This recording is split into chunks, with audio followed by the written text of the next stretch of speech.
Hiya. I really wish this video wouldn't be so relatable to many of you, but I know it is. 6 years. For 6 years, while living in London, I was paying way too much for my rent.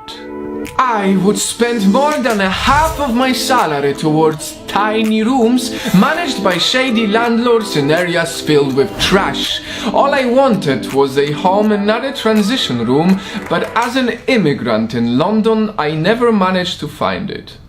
And these few years of constant search made me hate living in a city that I once loved.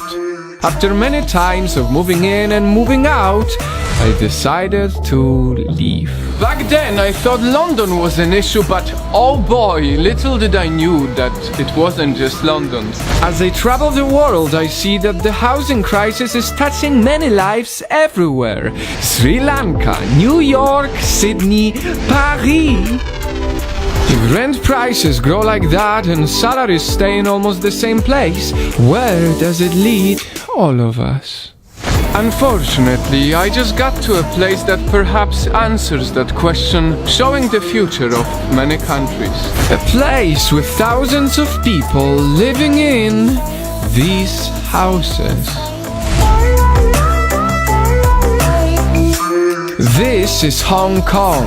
Because of its ridiculously high rent prices here, thousands of people were forced to live in tiny rooms. 3 people live here. These people are still alive, and yet they live in coffins. And worst of all, they actually need to pay quite a hefty price for this.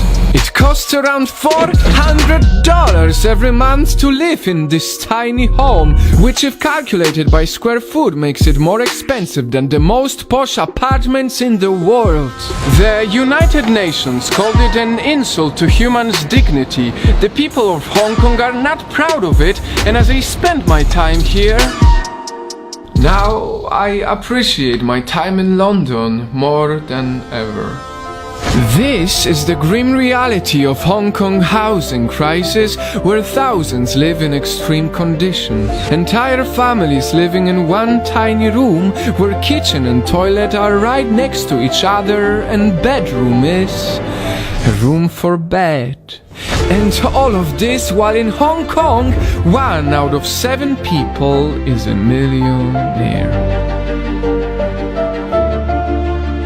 This is the definition of the income inequality. 60% of the world population will live in the cities by 2030. That means the housing prices will only go up. And if we don't find a solution, Hong Kong will not be the only place with humans living in coffins.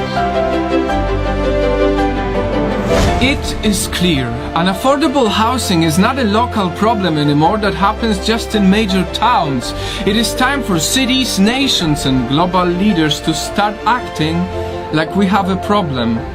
And this message doesn't come from an expert by any means. This message comes from a guy who could barely survive living in London while working in a bakery.